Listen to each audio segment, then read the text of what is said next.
todos, eu estava aqui esperando por vocês. Hoje é quinta-feira, 9 de fevereiro. Vamos começar juntos o nosso jornal?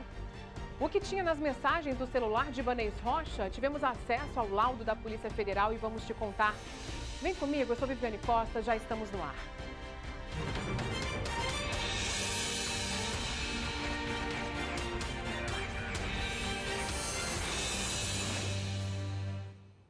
Olha, cuidado redobrado ao atravessar a rua. Um homem foi atropelado ao tentar cruzar uma avenida e, pelas imagens, parece que foi um erro de cálculo. O acidente foi hoje de manhã em Lusiânia. Dá para ver o homem começando a atravessar a rua de forma tranquila quando ele percebe que o carro estava vindo em sua direção. E parece que, com um susto, ele se desequilibra e, nesse momento, é atingido pelo veículo. De acordo com o Corpo de Bombeiros de Goiás, o homem de 54 anos apresentou suspeita de traumatismo crânioencefálico. Ele foi levado pelo SAMU para a unidade de pronto atendimento de Lusiânia. Até o momento, não tivemos retorno do estado de saúde dele. Bom, que a gente espera, né, que ele se recupere da melhor forma possível e fica aí esse alerta. Situações como essa aí mostram como nunca é demais redobrar o cuidado ao atravessar a pista.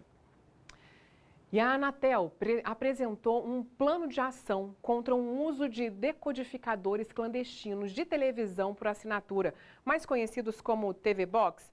A agência de telecomunicações anunciou que vai bloquear os servidores desses aparelhos que furtam os sinais das TVs pagas. E a Anatel alertou ainda que as caixinhas de TV ilegais representam risco aos consumidores e ao país. Então, o Brasil tem hoje entre 5 e 7 milhões desses aparelhos. Fica atento aí. O ministro Alexandre de Moraes autorizou a devolução dos celulares do governador Ibanez Rocha. Mais 3 pessoas investigadas pela Polícia Federal também receberam seus aparelhos de volta. E o que tinha nesses celulares? Vamos ao vivo agora conversar com a Rosiane Kennedy, porque hoje a gente teve acesso ao laudo da Polícia Federal no celular do governador Ibanez Rocha. Rosiane, boa noite para você. Conta pra gente então qual a conclusão da Polícia Federal.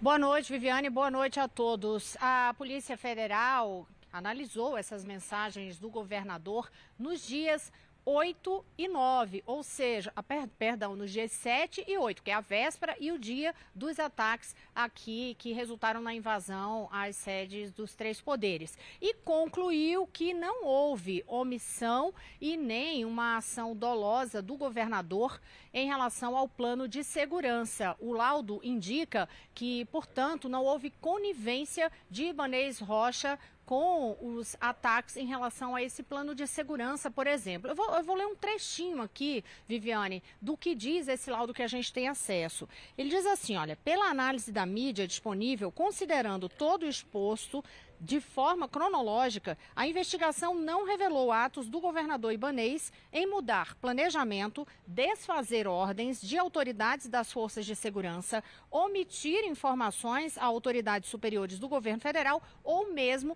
de impedir a repressão do avanço dos manifestantes durante os atos de vandalismo e da invasão. E aí, Viviane, o que é que foi analisado, né? Tantos contatos telefônicos, as ligações telefônicas, por exemplo, Ibanez fez 36 ligações telefônicas e trocou mensagens com diversas autoridades locais e nacionais. Por exemplo, nesta lista das pessoas com quem ele trocou mensagem, tem a presidente do Supremo Tribunal Federal, a ministra Rosa Weber, que inclusive informa Ibanez a respeito, tem essa conversa entre eles sobre a invasão da sede do Supremo. Ele fala também com os presidentes da Câmara e do Senado, Arthur Lira e Rodrigo Pacheco, com os ministros da Defesa e da Justiça, José Múcio e Flávio Dino, além, por exemplo, da vice-governadora Celina Leão, do secretário interino de Segurança na ocasião e ainda com Ricardo Capelli, que foi designado interventor, portanto, aqui da segurança pública durante um período de 30 dias. Então, são mensagens, Viviane, que eu já deixo até o convite também para entrar no nosso site, sbtnews.com.br, que a gente vai trazer esse documento com tudo detalhado, o que disse cada autoridade nessas conversas com o Ibanez. É com vocês no estúdio. Obrigada, Rosiane. Diante disso, vamos ver aí se tem alguma mudança, né? Inclusive nessa decisão aí de afastamento de Ibanez, que foi por 90 dias. Boa noite para você, viu? E uma jovem de 18 anos foi presa por tráfico de drogas. Ela receberia R$4.000 para levar 8 quilos de cocaína daqui do DF para o Nordeste. Foi o cão Baruque da Polícia Rodoviária Federal que descobriu a droga dentro de uma mala durante uma fiscalização de rotina da PRF.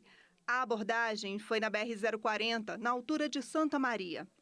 O ônibus vinha de São Paulo para Brasília. A jovem contou que daqui pegaria outro ônibus para o Nordeste, onde a droga seria distribuída. Foram apreendidos 7 tabletes de cocaína. E foi enterrado hoje um menino de 6 anos que deu entrada no hospital de Sobradinho passando mal. A causa da morte ainda está sendo investigada.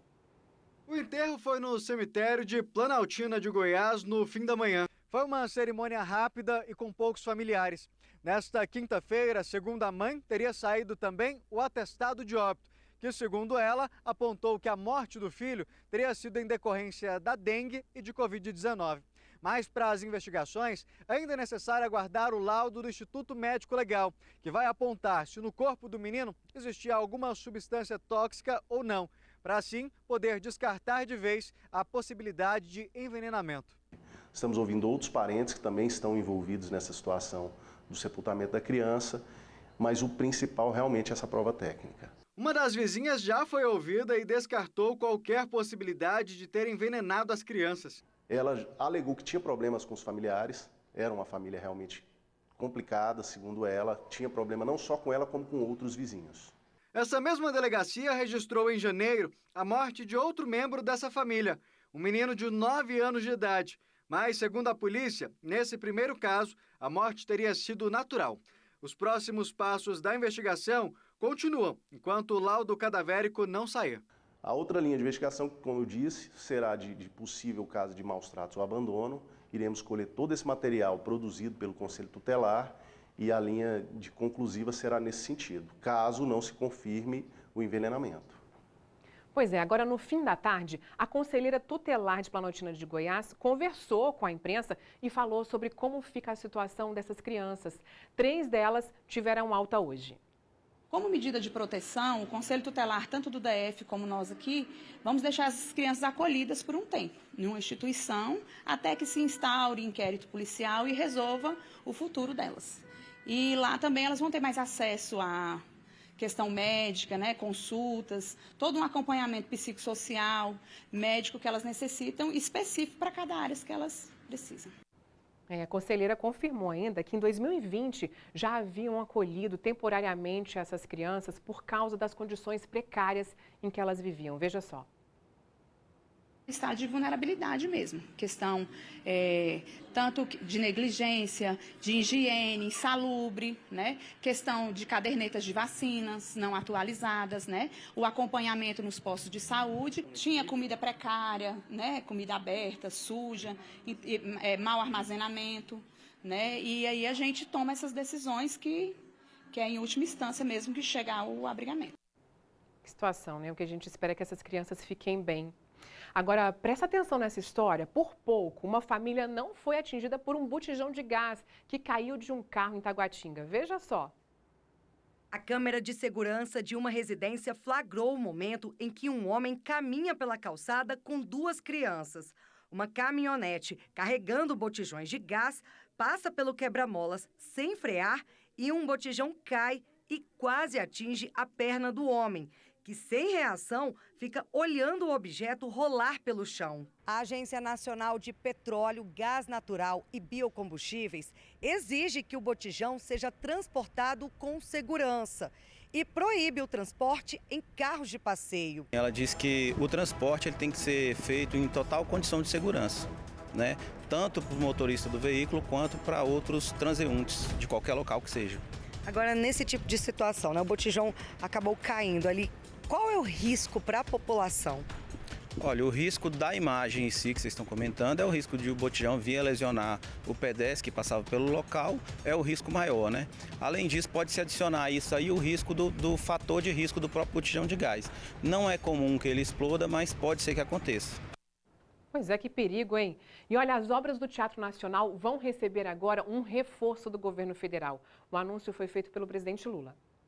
O presidente Lula disse considerar o teatro como um símbolo da cultura nacional, depois de uma conversa com o secretário de Cultura e Economia Criativa, Bartolomeu Rodrigues.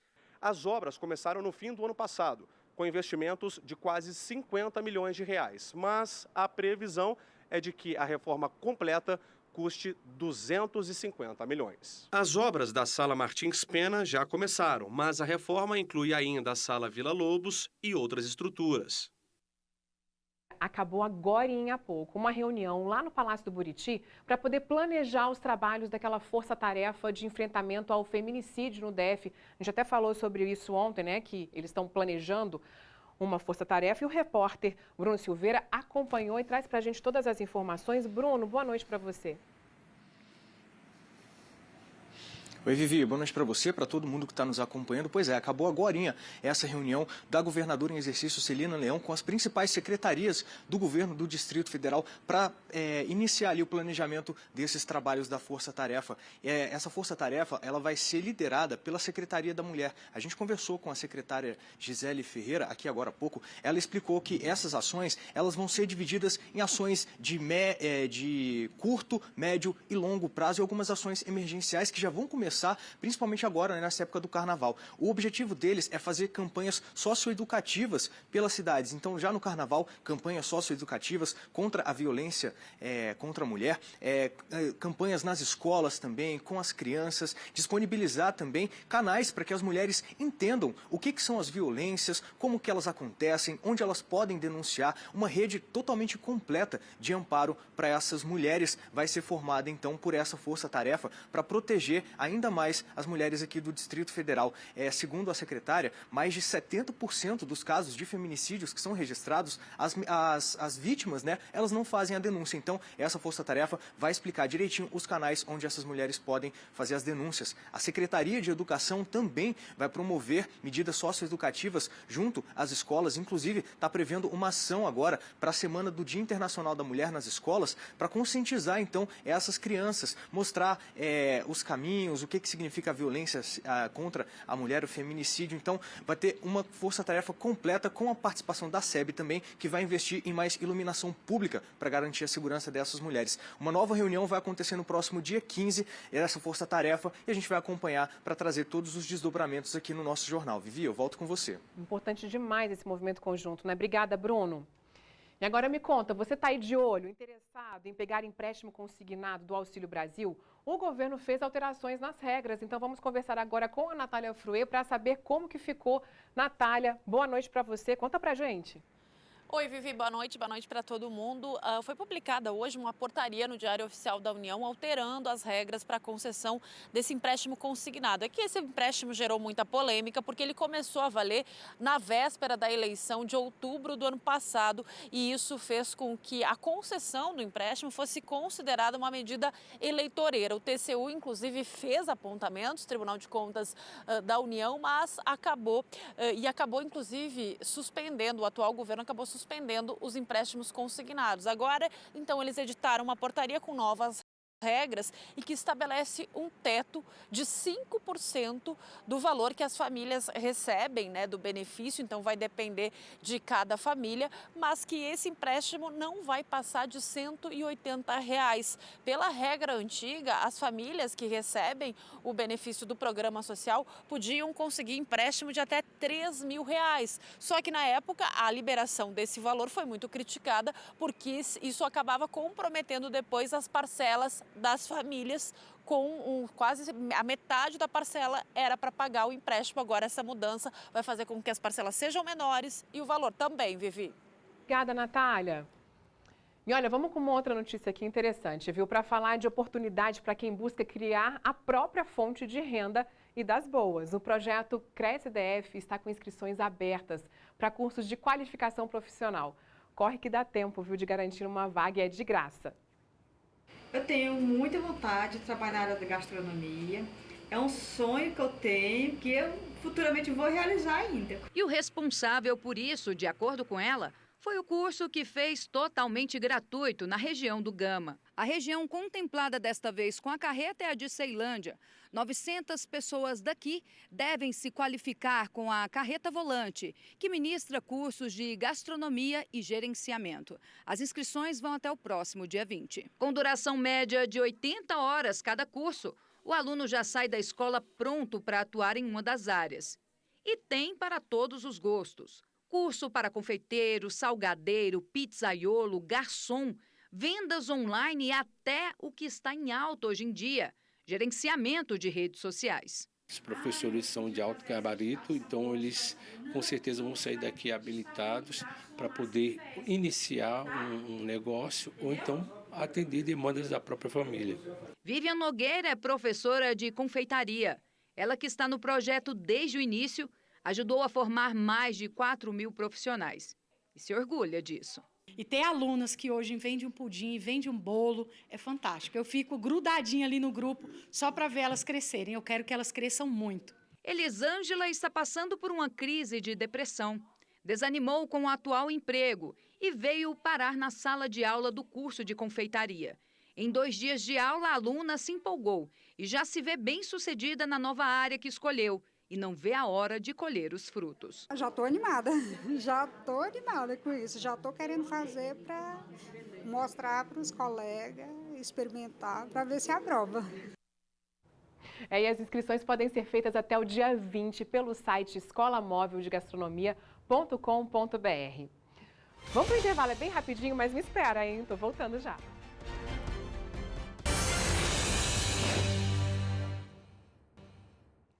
Olha, a Defesa Civil emitiu um alerta de fortes chuvas e ventos para todo o Distrito Federal. Daqui de dentro do estúdio eu estou ouvindo a trovoada lá fora, viu? Olha como é que ficou essa região de Ceilândia no começo da tarde. Também é possível ver o impacto da chuva na BR-070, na altura ali do setor O. E é bom estar preparado, porque o tempo fechado vai permanecer até amanhã. O DF está em alerta amarelo, gente, com possibilidade de chuvas fortes, raios e rajadas de ventos. Então, todo cuidado aí é pouco.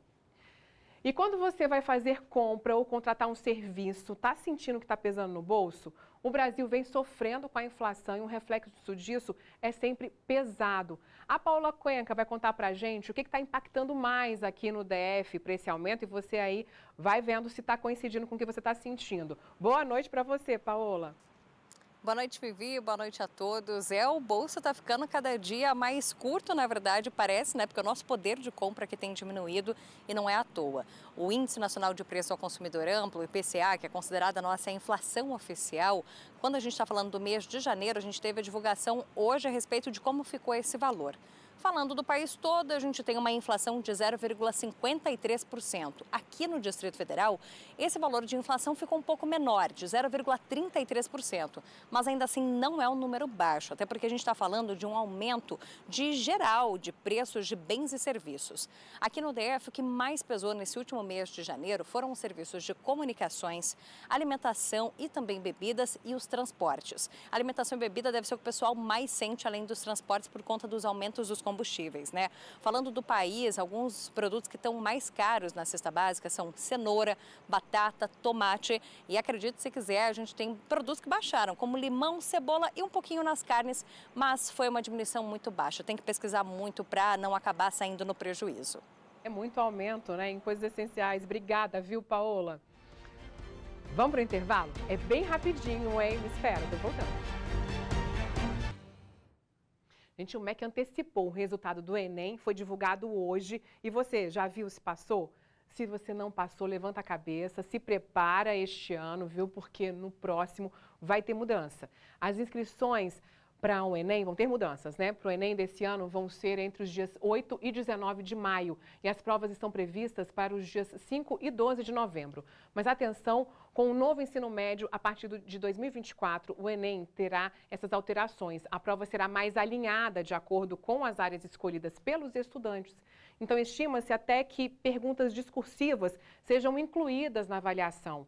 Vão ter questões de raciocínio lógico e tema foco selecionado pelo estudante. Mas isso só ano que vem, viu? 2023 vai ser ainda para alinhar tudo isso. Muito obrigada pela sua companhia, viu? Te espero de novo amanhã. Uma ótima noite, um beijo. Tchau, tchau.